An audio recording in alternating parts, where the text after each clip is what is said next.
तो देखो बेटा, अब हम रिफाइनिंग ऑफ मेटल करने जा रहे हैं, तो इसके भी आसान है स्टेप्स, ऐसे कुछ नहीं है। एक दो बहुत इंपॉर्टेंट हैं, काफ़ी आती हैं, तो उनको हम ज़रूर अच्छे से करेंगे, ठीक है। मतलब मैं अपनी तरफ से सारी अच्छे से कराऊंगी, पर उसमें क्या है कि जिसमें थोड़ा समझने की चीज़ है, बाकी तो क्योंकि जो सिंपल है वो तो मैं सिंपल उसमें रीडिंग करके भी समझ में आ जाएंगी, ठीक है। तो उनको मैं यहाँ लिमिटेड बताती हूँ।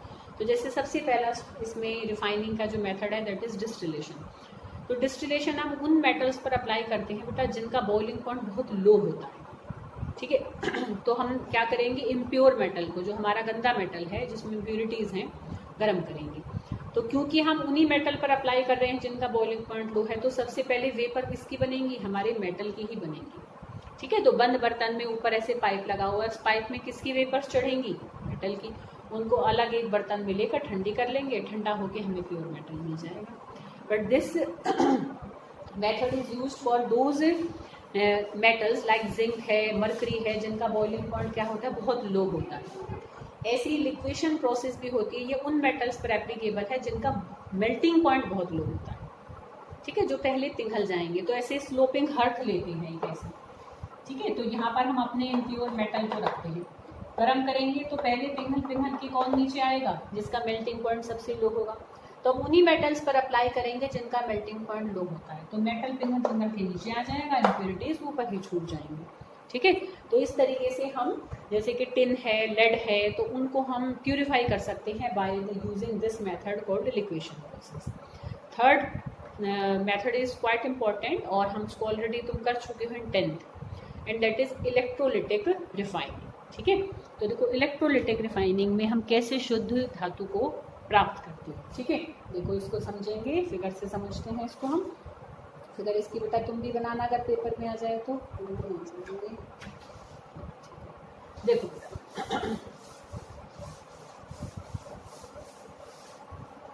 इलेक्ट्रोलिटिक रिफाइनिंग में देखो हम क्या करते हैं।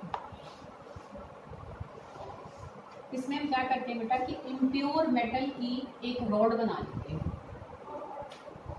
जो इम्प्योर मेटल है ना, जिसको हमें प्यूरिफाई करना है, जैसे हमें कॉपर को प्यूरिफाई करना है, तो उसको एक ऐसे रॉड के सांचे में भर दिया, ठंडा होने के लिए रख दिया, तो वो इम्प्योर मेटल है अभी, मतलब गंदा है अभी वो मेटल, क्रूड मेटल है, एक रॉड की फॉर्म में कन्वर्ट कर लेंगे। और प्योर कॉपर कहीं से ले लेंगे, किसी और मेथड से, मतलब थोड़ा सा कॉपर हमने बिल्कुल प्योर फॉर्म में प्राप्त कर लिया, उसकी पतली सी स्ट्रिप बना देंगे, ठीक है, बिल्कुल पतली सी उसकी स्ट्रिप बना देंगे। इसको हम दोनों को बैटरी से जोड़ देंगे, ठीक है बेटा।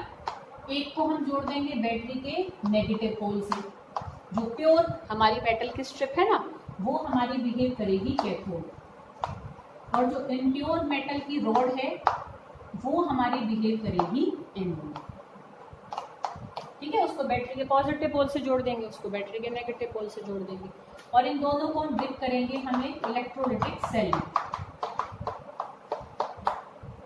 ठीक है। इसके अंदर हम इलेक्ट्रोलाइट भरेंगे, उसी मेटल की ही किसी साल्ट का, जिसका कि हम यहाँ पर क्या कर रहे हैं, प्यूरिफिकेशन कर रहे हैं। जैसे कि कॉपर को हमने इम्प्योर लिया, कॉपर का प्योर लिया, तो कॉपर सल्फेट का सोल्यूशन इसमें हमने भर दिया। साथ में किसी कॉमन एनाइन वाली हम एसिड और ले लेते हैं, जैसे थोड़ी सी H2SO4 डालते हैं, तो ये तो बिहेव करेगी इलेक्ट्रोलाइट, ये बिहेव करेगा cathode, and this behave as here anode, ठीक है बेटा। ये हमने ऐसे सेटअप तैयार किया। अब देखो क्या होगा, जैसे ही हम बैटरी को ऑन करेंगे, ये एकदम नेगेटिवली चार्ज हो जाएगी स्ट्रिप, और ये पॉजिटिवली चार्ज। अब सॉल्यूशन के अंदर देखो क्या है, कॉपर आयन है ना, देखो सॉल्यूशन के अंदर क्या है, कॉपर आयन है और सल्फेट आयन भी है। अब जो कैटायन है, जो कॉपर आयन है, कैटायंस कहाँ जाएंगे, कैथोड की तरफ जाएंगे, कैटायंस मूव टुवर्ड्स कैथोड। तो अब देखो कैथोड पर क्या रिएक्शन होगा, तो कैथोड पर क्या होगा कि ये जो कॉपर आयंस हैं, दो इलेक्ट्रॉन को लेकर कॉपर मेटल में कन्वर्ट हो जाएंगे।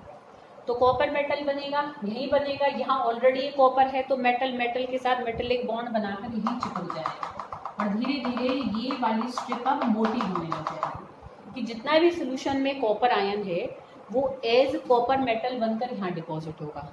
अब क्या होगा, जितने कॉपर आयन यहाँ से यहाँ डिपॉजिट होंगे, ठीक है, अब पीछे सल्फेट आयन छूटेंगे, तो सल्फेट आयन क्या करेंगे, इस इम्प्योर एनोड में से उतने ही कॉपर को एज कॉपर आयन खींच लेंगे, समझ लो बेटा कि ये जो हमारा एनोड है पॉजिटिवली चार्ज है, सल्फेट आयन अट्रैक्ट होकर यहाँ जाएंगे, यहाँ जाकर ये क्या करेंगे कि भाई कॉपर में से जो यहाँ पर इम्प्योर कॉपर है उससे इलेक्ट्रॉन खींच लेंगे, खुद सेटिस्फाई हो जाएंगे 2 इलेक्ट्रॉन लेकर, पर वो कॉपर किस में बदल जाएगा, कॉपर 2 पॉजिटिव में बदलकर सोल्यूशन में आएगा।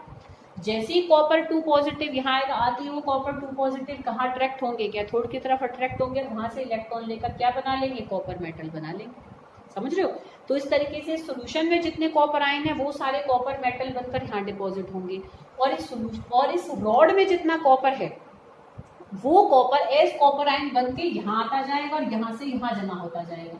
तो धीरे धीरे ये रॉड पतली होने लग जाएगी और ये रॉड मोटी होने लग जाएगी, और धीरे धीरे वो जो प्योर हमने इतनी सी ली थी वो हमें इतनी और प्योर फॉर्म में बिल्कुल हमें प्राप्त होगी आफ्टर दैट प्रोसेस। ठीक है, तो इस तरीके से इलेक्ट्रोलाइसिस कराकर जब हम रिफाइन करते हैं अपने मेटल को तो दैट इज इलेक्ट्रोलिटिक रिफाइनिंग। अपनी लैंग्वेज में बनाकर लिख सकते हो कि बेसिकली इसमें हम क्या करते हैं कि इम्प्योर मेटल को एनोड बनाते हैं, प्योर मेटल को कैथोड बनाते हैं और सोल्यूशन लेते हैं हम उसी ही मेटल के किसी साल्ट का with a common A9 acid. ठीक है, तो वो इलेक्ट्रोलाइट, क्योंकि ज्यादा सल्फेट आयन होंगे ना तो वो ज्यादा कॉपर आयन को खींचने में हेल्प करेंगे।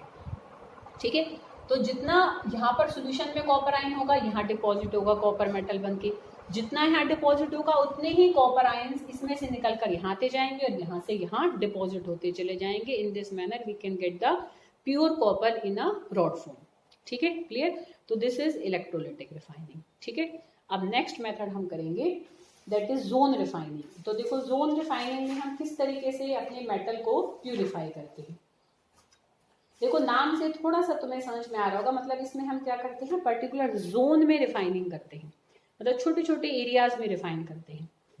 अच्छा, ये मेथड एक प्रिंसिपल पर बेस्ड है, तो उस प्रिंसिपल को कोशिश करना एज इट इज तुम लर्न कर लो। तो कई बार खाली प्रिंसिपल क्योंकि पूछ लेते हैं, ये बेसिकली इससे प्रिंसिपल पर बेस्ड होता है। देखो कोई भी जो प्योर चीज होती है, ठीक है, उसका मेल्टिंग पॉइंट अपना एक पर्टिकुलर मेल्टिंग पॉइंट होता है। ठीक है, जैसे कि आइस है तो 0 डिग्री सेंटीग्रेड होता है। उसमें जब भी कोई चीज तुम मिक्स कर दोगे, मतलब कुछ भी इम्प्यूरिटी डालोगे, impurity always lower the melting point of that pure substance. किसी भी प्योर चीज का मेल्टिंग पॉइंट, उसमें हम कोई भी अगर चीज मिला दें तो वो हमेशा उसके मेल्टिंग पॉइंट को कम कर देता है। हमने डिप्रेशन इन फ्रीजिंग पॉइंट भी देखा था सॉल्यूशंस में। ठीक है बेटा, freezing point melting point almost मतलब एक बात होती है अगर हम ऐसे प्रोसेस को देखें तो। समझ रहे हो बेटा?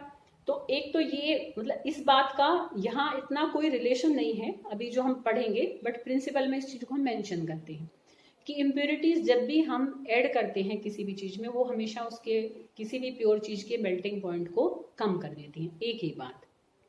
अब देखो इस प्रोसेस में असल में क्या बात इस्तेमाल होती है। देखो क्या होता है कि हमने कोई इम्प्योर चीज ली, जैसे इम्प्योर मेटल है, ठीक है, हमने उसको पूरा पिघला दिया।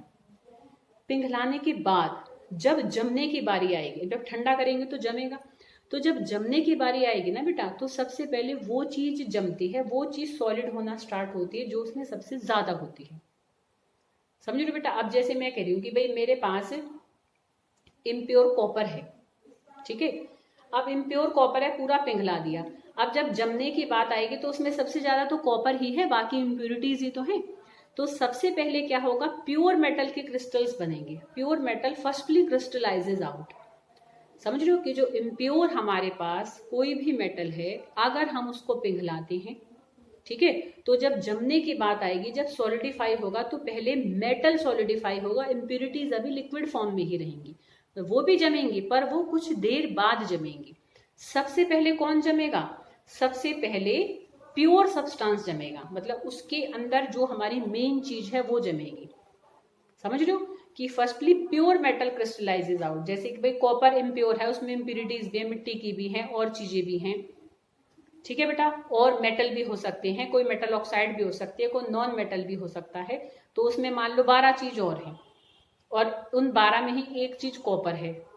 अब भाई सबसे ज्यादा उसमें कॉपर ही है क्योंकि इम्प्योर कॉपर है, इम्प्योरिटीज कम मात्रा में होंगी।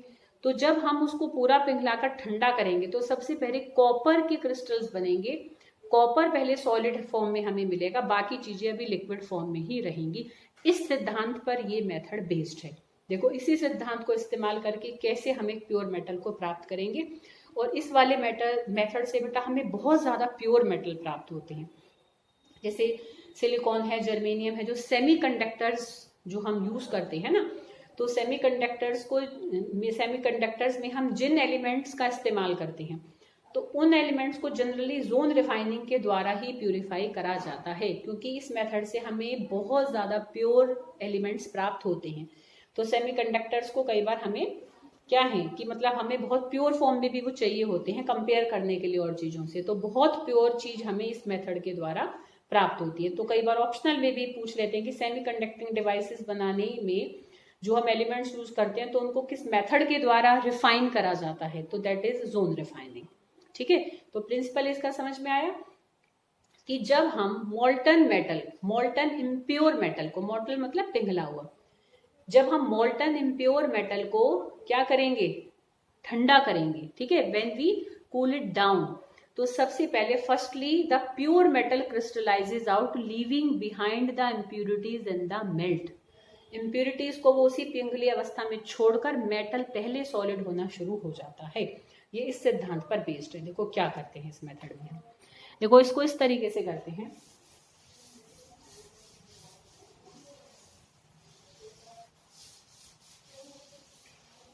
इसको अलग वीडियो में बताती हूँ बेटा, बड़ी हो जाएगी फिर अपलोड होने में प्रॉब्लम आती है।